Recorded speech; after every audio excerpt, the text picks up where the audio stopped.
और उधर गाजा में इजरायल की तरफ से जारी हमलों के खिलाफ जॉर्डन में बड़ा विरोध प्रदर्शन देखने को मिला। इस दौरान वहां हाथापाई भी हो गई। वहां से सामने आई तस्वीरों में चारों तरफ हजारों प्रदर्शनकारियों की भीड़ नजर आई।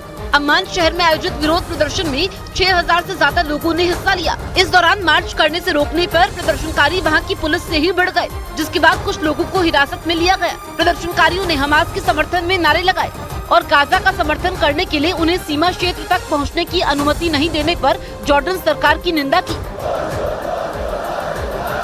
इस दौरान प्रदर्शनकारियों ने इजरायल के साथ सभी राजनयिक संबंधों को खत्म करने की मांग की। तो अमेरिका और रूस के टकराव का असर भी दिखने लगा। बड़ी जंग की आशंका के कारण रूस ने अपने नागरिकों को सलाह दी कि वो इजरायल, फिलिस्तीन, लेबनान और जॉर्डन की यात्रा टाल दें। इसके साथ ही उसने उन देशों में मौजूद अपने लोगों को तुरंत रूस लौटने की भी सलाह दी। और रूस के मुताबिक वो इस मुद्दे पर मिस्र और इजरायल के अधिकारियों के साथ भी संपर्क में है, ताकि गाजा में मौजूद उसके नागरिकों को सुरक्षित वहां से निकाला जा सके। इसी तरह हॉलैंड के विदेश मंत्रालय ने भी लेबनान की यात्रा पर जाने वाले अपने नागरिकों के लिए चेतावनी जारी कर दी। इसके साथ ही हॉलैंड ने अपने लोगों को तुरंत लेबनान छोड़ने और देश लौटने की भी अपील की।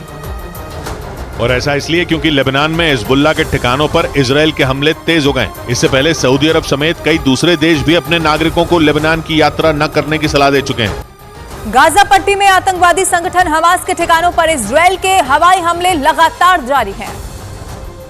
आईडीएफ ने नया वीडियो जारी कर बताया कि उसने गाजा पट्टी में आतंकवादी संगठन हमास के ठिकानों पर हमला किया और इन हमलों में उन इलाकों को टारगेट किया गया जिसमें आतंकवादी संगठन हमास के कई ऑपरेशनल मुख्यालय, एंटी टैंक लॉन्चर और अंडरग्राउंड टनल शामिल थे।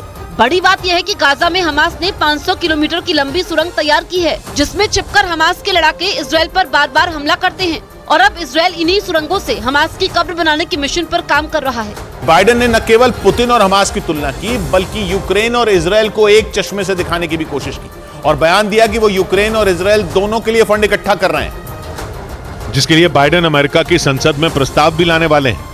जबकि यूक्रेन को आर्थिक मदद के मुद्दे पर अमेरिका में शटडाउन तक की नौबत आ गई थी, लेकिन हमास और इजरायल की जंग छिड़ते ही बाइडेन ने यह मुद्दा फिर उठा दिया और ऐसा माहौल बना जैसे अमेरिका यूक्रेन और इजरायल को एक चश्मे से दिखाने की कोशिश में है।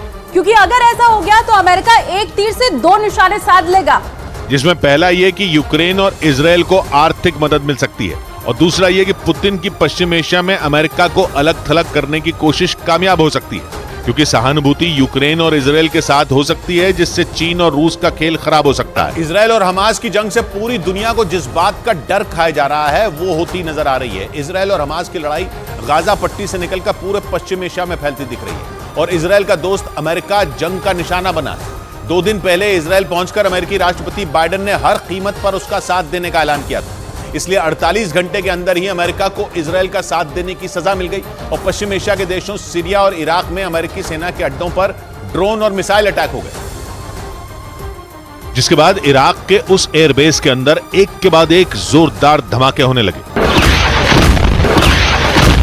इराक में अमेरिका के जिस ऐन अल असद एयरबेस पर ड्रोन चलाए गए वो इराक की राजधानी बगदाद से 233 किलोमीटर दूर है। ये एयरबेस इतना अहम है कि ईरान भी उस पर हमले कर चुका है और वो आतंकी संगठन ISIS के भी निशाने पर रहा है। लेकिन अकेला ऐन अल असद एयरबेस ही टारगेट नहीं बना, बल्कि उस पर हमले से कुछ घंटे पहले बगदाद इंटरनेशनल एयरपोर्ट के पास भी अमेरिकी फौज के एक मिलिट्री बेस पर रॉकेट फटे थे और 2 दिन पहले भी इराक में अमेरिकी सेना पर ड्रोन अटैक हुए थे।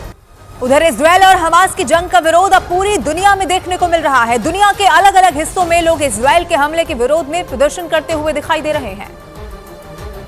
फिलिस्तीनियों के समर्थन में मिस्र के कई शहरों में प्रदर्शन किए गए। यहाँ के कई शहरों में प्रदर्शनकारी झंडा लहराते और नारेबाजी करते नजर आए।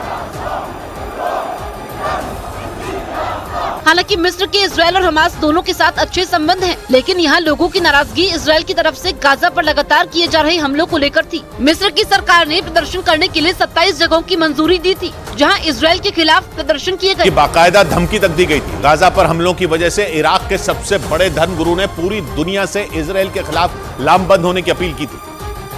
और पिछले हफ्ते इराक में ईरान के समर्थन वाले हथियारबंद गुटों ने अमेरिका को सीधी सीधी धमकी तक दी थी कि अगर अमेरिका ने इजरायल की जंग में उसकी मदद की तो अमेरिका पर ड्रोन और मिसाइलें बरसेंगी। मगर अमेरिका ने उनकी धमकी को तवज्जो तक नहीं दी थी। उल्टा 2 दिन पहले इजराइल की हिम्मत बढ़ाने के लिए बाइडेन खुद वहां पहुंच गए और पूरी दुनिया के सामने ताल ठोक कर कह दिया कि इजराइल अपनी हिफाजत के लिए हमास पर हमले करेगा और तब तक करता रहेगा जब तक हमास मिट्टी में न मिल जाए। इसके लिए बाइडेन ने हर कदम पर इजराइल का साथ देने की कसम तक खाई और नतीजा ये हुआ कि इराक में उसकी सेना पर हमले हो गए। के बाद अमेरिका तो क्या पूरा यूरोप कांप उठा, क्योंकि इराक के जिस ऐन अल असद एयरबेस पर ड्रोन और मिसाइलें फटी, उसमें अमेरिका के साथ यूरोप के कुछ देशों की सेनाएं भी तैनात हैं। यानी एक हमले से अमेरिका के साथ यूरोप तक को धमकी दे दी गई कि वो इजराइल का साथ छोड़ दे। इसलिए यूरोपियन कमीशन ने भी अमेरिका को चेताया कि इजराइल और हमास की जंग की आंच दूर तक जाने का खतरा वाकई असली है। इसलिए इजराइल और उसके पड़ोसियों के बीच बातचीत जारी रहनी चाहिए। मतलब यूरोप को भी डर लग रहा है कि कहीं इजराइल का युद्ध उसके आसपास मौजूद मुस्लिम देशों तक न फैल जाए, क्योंकि यूक्रेन की जंग की वजह से पहले ही यूरोप अपने हाथ जलाए बैठा है और उसके कंधों में एक और जंग का बोझ उठाने की हिम्मत नहीं है। एक बड़ी खबर आपको बता दें, गाजा में अस्पताल पर हुए हमले पर फ्रांस का बयान सामने आया है। फ्रांस ने इस मामले में इजराइल को क्लीन चिट दे दी है। फ्रांस की खुफिया विभाग का कहना है कि अस्पताल पर हमले में आईडीएफ के शामिल होने के कोई सबूत भी नहीं पाए गए हैं। ये फ्रांस की तरफ से साफ कर दिया गया है, यानी कि इजराइल को क्लीन चिट अब फ्रांस की तरफ से भी दे दी गई है। हालांकि हमास लगातार आरोप ये लगा रहा है, फिलिस्तीन की तरफ से आरोप ये लगाए जा रहे हैं कि इस हमले में इजराइल का हाथ था। कि बाकायदा धमकी तक दी गई थी। गाजा पर हमलों की वजह से इराक के सबसे बड़े धर्मगुरु ने पूरी दुनिया से इजराइल के खिलाफ लामबंद होने की अपील की थी। और पिछले हफ्ते इराक में ईरान के समर्थन वाले हथियारबंद गुटों ने अमेरिका को सीधी सीधी धमकी तक दी थी कि अगर अमेरिका ने इजराइल की जंग में उसकी मदद की तो अमेरिका पर ड्रोन और मिसाइलें बरसेंगी। मगर अमेरिका ने उनकी धमकी को तवज्जो तक नहीं दी थी। उल्टा 2 दिन पहले इजराइल की हिम्मत बढ़ाने के लिए बाइडेन खुद वहां पहुंच गए और पूरी दुनिया के सामने ताल ठोक कर कह दिया कि इजराइल अपनी हिफाजत के लिए हमास पर हमले करेगा और तब तक करता रहेगा जब तक हमास मिट्टी में न मिल जाए। इसके लिए बाइडेन ने हर कदम पर इजराइल का साथ देने की कसम तक खाई और नतीजा ये हुआ कि इराक में उसकी सेना पर हमले हो गए। के बाद अमेरिका तो क्या पूरा यूरोप कांप उठा, क्योंकि इराक के जिस ऐन अल असद एयरबेस पर ड्रोन और मिसाइलें फटी, उसमें अमेरिका के साथ यूरोप के कुछ देशों की सेनाएं भी तैनात हैं। यानी एक हमले से अमेरिका के साथ यूरोप तक को धमकी दे दी गई कि वो इजराइल का साथ छोड़ दे। इसलिए यूरोपियन कमीशन ने भी अमेरिका को चेताया कि इजराइल और हमास की जंग की आंच दूर तक जाने का खतरा वाकई असली है। इसलिए इजराइल और उसके पड़ोसियों के बीच बातचीत जारी रहनी चाहिए। मतलब यूरोप को भी डर लग रहा है कि कहीं इजराइल का युद्ध उसके आसपास मौजूद मुस्लिम देशों तक न फैल जाए, क्योंकि यूक्रेन की जंग की वजह से पहले ही यूरोप अपने हाथ जलाए बैठा है और उसके कंधों में एक और जंग का बोझ उठाने की हिम्मत नहीं है।